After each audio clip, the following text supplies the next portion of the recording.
Hello दोस्तों। देखिए आ गए हैं आज जो है मैं कुछ अलग हट करके लेके आया हूँ। कुछ मैं रूल्स लेकर के आया हूँ स्टोरी बनाने के लिए। कुछ बच्चों के डाउट आ रहे थे कि भाई हमको स्टोरी में थोड़ा सा प्रॉब्लम हो रहा है। ठीक है, मतलब पता नहीं चल पा रहा है क्या रखना होता है क्या नहीं रखना होता, तो कुछ मैं गिने चुने स्ट्रक्चर से लेकर के आया हूँ। ठीक है, जो मेन मेन इंपॉर्टेंट से रूल्स हैं आप इनको देख लीजिए। छोटी सी वीडियो होने वाली है, ठीक है, इनको अच्छे से समझ लीजिए आप एक बार। तो आई होप आपको स्टोरी बनाने में थोड़ी बहुत ज़्यादा हेल्प मिल जाएगी। ठीक है जी। तो देखो सबसे पहले सब्जेक्ट आप देखो, सब्जेक्ट होता क्या है। देखो जी, सब्जेक्ट क्या होता है सेंटेंस में। सेंटेंस में उसको हम सब्जेक्ट बोलते हैं जिसके द्वारा वाक्य में काम हो रहा हो। जिसके भी द्वारा सेंटेंस में काम हो रहा हो हम उसको सब्जेक्ट बोलते हैं। ठीक है जी। अब वर्ब क्या होती है जी, वर्ब। वर्ब हम उस कार्य को बोलते हैं जो सेंटेंस में काम हो रहा हो। जो भी काम हो रहा हो उसको हम वर्ब बोलते हैं। अब देखो मैं एग्जांपल से आपको समझाता हूँ। पेड़ पर बंदर उछल रहे हैं। अब मुझे एक बात बताओ, पहले इसमें काम क्या हो रहा है। तो इसमें काम हो रहा है उछलने का, उछलने का। अब उछलना जो है ये हो गई मेरी वर्ब। क्या हो गई भाई मेरी, ये हो गई वर्ब। अब ये उछल कौन रहा है भाई, कौन रहा है, बंदर उछल रहे हैं। तो बंदर सब्जेक्ट होगा इसमें। कभी तुम पेड़ लगा दो, इसलिए मैंने ऐसे लिखा है सेंटेंस तुमको समझाने के लिए। जिसके द्वारा काम होता है उसको हम बोलते हैं सब्जेक्ट, और जो काम हो रहा होता है उसको हम बोलते हैं वर्ब। ठीक है जी, पहला रूल समझ में आ गया। दूसरे पे आ जाओ जी। दूसरा क्या बोलता है देखो, जब वाक्य में सब्जेक्ट ना हो तब हम देयर का प्रयोग करते हैं, और ना ही उसके अंदर वर्ब मिलेगी आपको, ना ही सब्जेक्ट मिलेगा। ना ही वर्ब मिलेगी ना ही सब्जेक्ट मिलेगा। ठीक है, जैसे कि बस नॉर्मली बात बताई जाएगी। जैसे कि सुनो, कक्षा में अध्यापक है। बस देखो, ना तो इसके अंदर सब्जेक्ट है कुछ भी, ना ही इसके अंदर वर्ब है। समझ में आ गया। मैंने कहा सब्जेक्ट सिर्फ आपको वहां मिलेगा जहां पर काम होता हो और जिसके द्वारा काम हो रहा हो। ठीक है जी। तो यहाँ पर क्या है, सब्जेक्ट नहीं है ना वर्ब है, तो सिंपली नॉर्मली बनाएंगे कि अध्यापक है। तो देर लगाते हैं इस तरह के स्ट्रक्चर में, तो हम क्या लगाएंगे, देयर। इतना बनेंगे, देयर इज। अब कहां पर बताओ, कक्षा में, मतलब कि इन द क्लास, क्लासरूम। ठीक है भाई, समझ में आ गया। दूसरा देखो, पेड़ पर बंदर है, ना सब्जेक्ट है इसके अंदर ना वर्ब है। ठीक है, वर्ब तो वही तो ना जो काम हो रहा था, काम तो इसमें हो ही नहीं रहा है, सिंपली बात बताई जा रही है। तो बंदर है, आप इतना बनाओ, तो देयर इज मंकी। अब कहां पर, ऑन द ट्री। समझ में आ गया भाई, क्लियर है। आ जाओ जी, तीसरे रूल पर आ जाओ। देखो तीसरा रूल क्या बोलता है देखो, जब भी सेंटेंस में चाहिए आ जाए, क्या आ जाए, जब भी सेंटेंस में चाहिए आ जाए तब हम इस्तेमाल करते हैं शुड का। ठीक है जी, तब भी सेंटेंस में चाहिए आ जाए तब हम इस्तेमाल करते हैं शुड का। जैसे कि उसे बात करनी चाहिए। अब देखो स्टोरी में चाहिए कई बार आया भी है, और जो हमारे सीरीज चली हुई उसमें भी आया है। ठीक है जी, और आगे भी आता रहेगा, तो आप इसको अच्छे से समझ लीजिएगा। तो देखो सब्जेक्ट क्या हो जाएगा इसमें, ही। अब फिर लगाना है, सब्जेक्ट के बाद लगाना है शुड। तो ही शुड, अब बात करने वालों की talk, he should talk.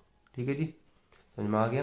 Four देखो, जब भी वाक्य में वर्ब में ना आए, ना आए तब हम लगाते हैं हैव टू का इस्तेमाल करते हैं। ठीक है जी, तब हम इस्तेमाल करते हैं किसका, हैव टू का। जैसे कि मुझे जाना है। अब देखो ये वर्ब है मेरी, अब वर्ब के अंदर ना आ रहा है, ना आ रहा है, बस मेरे को यही चाहिए। बस वर्ब के, उसे घर पर पढ़ना है। अब देखो पढ़ना, पढ़ना वर्ब है, लेकिन इसमें ना आ रहा है, ना। बस यही अगर तुमको दिख रहा है तो सिंपली हैव टू का इस्तेमाल कर लो। मुझे जाना मतलब कि मुझे, मतलब कि आई, और फिर हैव टू लगाओ, और फिर वर्ब लगा दो, क्या, गो। वर्ब की फर्स्ट फॉर्म लगाते हैं इसमें हमेशा। उसे घर पर पढ़ना है, मतलब कि ही। ठीक है जी, और यहाँ पर क्या लगाएंगे बताओ। अब यहाँ पर सिंगल वचन है तो यहाँ पर हैज टू का इस्तेमाल करेंगे, हैव का इस्तेमाल नहीं करेंगे, हैज का इस्तेमाल करेंगे। ठीक है, ही हैज टू स्टडी। अब देखो वर्ब होगा स्टडी, और घर पर एट होम। समझ में आ गया भाई। जब भी ना आए आपको हैव टू, हैज टू का इस्तेमाल करना है। अगर बहुवचन होगा तो हैव टू, और सिंगुलर वचन होगा तो हैज टू का इस्तेमाल करना है। क्लियर है भाई। पांच रूल पर आ जाओ। जब वाक्य में दो वर्ब आ जाएं, जैसे कि वह बैठकर हंसने लगा। अब देखो एक हंसना इसमें वर्ब है और इसमें बैठना वर्ब है। समझ रहे हो। तो देखो इस सेंटेंस को थोड़ा ध्यान से समझना। वह बैठकर हंसने लगा। अब देखो इसको, ये दो टाइप के सेंटेंस हो जाते हैं। मतलब कि हम इसको बनाएंगे वह बैठा और हंसने लगा।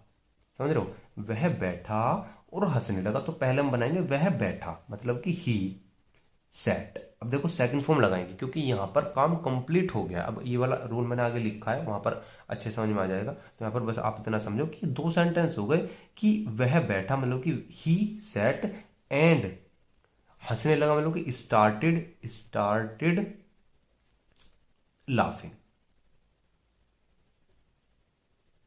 Started laughing. अब ये भी एक स्ट्रक्चर है, देखो आगे लिखा हुआ मैंने, देख लो इसको। एक और है, देखो राहुल पेन छोड़कर चला गया। अब मतलब इसका मतलब क्या होगा, राहुल ने पेन छोड़ा और चला गया। तो राहुल क्या बनाएंगे, छोड़ा मतलब कि लेफ्ट, पेन एंड, और चला गया यहां पर क्या आ जाएगा, एंड वेंट। बस सिंपल, क्योंकि काम कंप्लीट हो गया यहाँ पर, इसलिए वेंट लगा दिया है। ठीक है, वर्ब की सेकंड फॉर्म गो की। अब आ जाओ छठा, जब वाक्य में कोई काम शुरू हो, जब भी सेंटेंस में कोई भी काम शुरू हो तो वहां पर हम इस्तेमाल करते हैं किसका, स्टार्टेड का। ठीक है, जैसे कि वह हंसने लगा, अब तो हम क्या लगाएंगे, ही। अब देखो स्टार्टेड का इस्तेमाल करेंगे, स्टार्टेड, और हंसने को क्या बोलते हैं, लाफ। क्या बोलते हैं जी, लाफ। ठीक है, ही स्टार्टेड लाफिंग। ठीक है जी, आईएनजी भी लग जाएगा इसमें, ही स्टार्टेड लाफिंग। क्लियर है भाई, समझ में आ गया। मीना पढ़ाने लगी, अब मीना मेरा सब्जेक्ट हो रहा है यहाँ पर। ठीक है, मीना, मीना ने कोई काम शुरू कर दिया ना, तो क्या लगाएंगे, स्टार्टेड, स्टार्टेड, और फिर पढ़ाने को क्या बोलते हैं, टीचिंग। Meena started teaching. बताओ भाई, इतने स्ट्रक्चर समझ में आ गए आपके या नहीं आ गए हैं।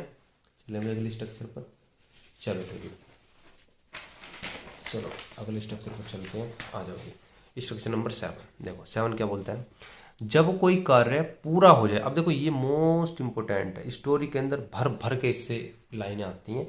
जब कोई कार्य पूरा हो जाए, पास्ट में पूरा हो जाता है। ठीक है, जैसे कि उसने खाना खा लिया, भर भर के आते हैं स्टोरी के अंदर। तो तुमको कुछ नहीं करना होता भैया, सब्जेक्ट लगाना होता है और प्लस में वर्ब की सेकंड फॉर्म लगानी होती है, बस कुछ नहीं करना। उसने मतलब कि ही। अब खा लिया मतलब कि ईट की सेकंड फॉर्म क्या होती है, एट, और खाना मतलब कि दी फूड। समझ में आ गया, बस इतना बनाना होगा। उसने एक पेन दिया, अब देखो काम पूरा हो गया, बस तुम्हें इतना ध्यान रखना, अगर काम पूरा हो जाए तो वहां पर सब्जेक्ट प्लस वर्ब की सेकंड फॉर्म चिपका देना, बात खत्म। ठीक है जी, उसने मतलब कि ही, पेन दिया। अब देखो दिया का देने काम हो रहा है तो गेव, क्योंकि गेव की सेकंड फॉर्म होती है ना गेव, और एक पेन मतलब कि आ पेन।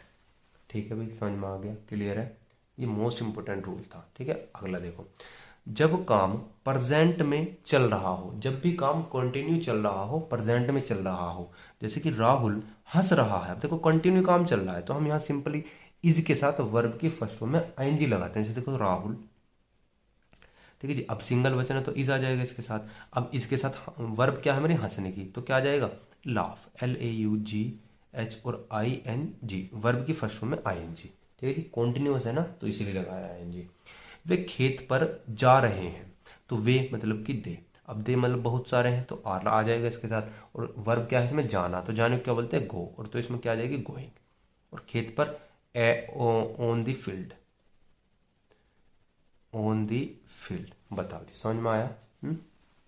9th स्ट्रक्चर देखो, जब काम पास्ट में चल रहा हो, जब काम पास्ट में, देखो ये प्रेजेंट में काम चल रहा है, ये पास्ट में चल रहा है, बस इसमें रहा है, रही है, रहे हैं आता है, उसमें रहा था, रहे थे आता है। तो क्या राहुल हंस रहा था, तो क्या आ जाएगा, राहुल वाज, और फिर क्या आ जाएगा, लाफिंग। सिंपल, बिल्कुल सेम जैसे प्रेजेंट में लिखा है ना मैंने, डिट्टो बिल्कुल ऐसे ही होगा। वे खेत पर जा रहे थे तो सिंपल क्या बनाएंगे, दे वर, अब की बार वर आ जाएगा। ठीक है जी, और गोइंग टू द फील्ड। ठीक है जी, यहाँ पर भी आप टू लगा लीजिए क्योंकि गो के साथ हमेशा टू ही आता है। ठीक है, तो टू लगा लोगे तो ज़्यादा बेटर होगा। आ जाओ जी 10 पे आ जाओ, जब वाक्य में अंत में ता है, ती है आदि शब्द आते हैं तो वहां पर हम लगाते हैं वर्ब की फर्स्ट फॉर्म में एस या ईएस। ठीक है जी, राहुल हंसता है, देखो ता है आ गया, ते है आ गया। ठीक है, कुछ नहीं था तो क्या बनाना आपको, राहुल। अब हंसता मतलब कि क्या हो जाएगा, लाफ, LAUGH। यहाँ इजारा में कुछ नहीं लगाना होता हमको, सब्जेक्ट के बाद सीधा वर्ब लगाते हैं, और एक वचन है तो ऐसे लगा देते हैं, बस राहुल लाफ्स, बस बस। वे खेत पर जाते हैं तो क्या लगाएंगे, दे। वर्ब की फर्स्ट फॉर्म क्या होती है, गो, तो बस यहाँ पर गो लगाएंगे, ना इसमें एस लगेगा ना इसमें ईएस लगेगा, क्यों, क्योंकि ये बहुवचन है। तो they go to field. Simple, clear है, समझ में आ रही है नहीं आ रही है।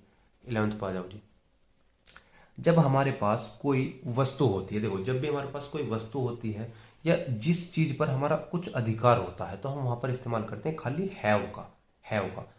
पीछे हैव टू था, मैंने बताया था जब भी जहां पे भी ना आता है वहां पे हैव टू का इस्तेमाल करते हैं। अगर खाली हैव है तो हम वहाँ इस्तेमाल करेंगे जब भी हमारे पास कोई वस्तु होती है या जिस पर हमारा अधिकार होता है। जैसे कि मेरे पास एक पेन है तो मेरी वस्तु है, तो सिंपल क्या लगाऊंगा मैं, आई हैव आ पेन।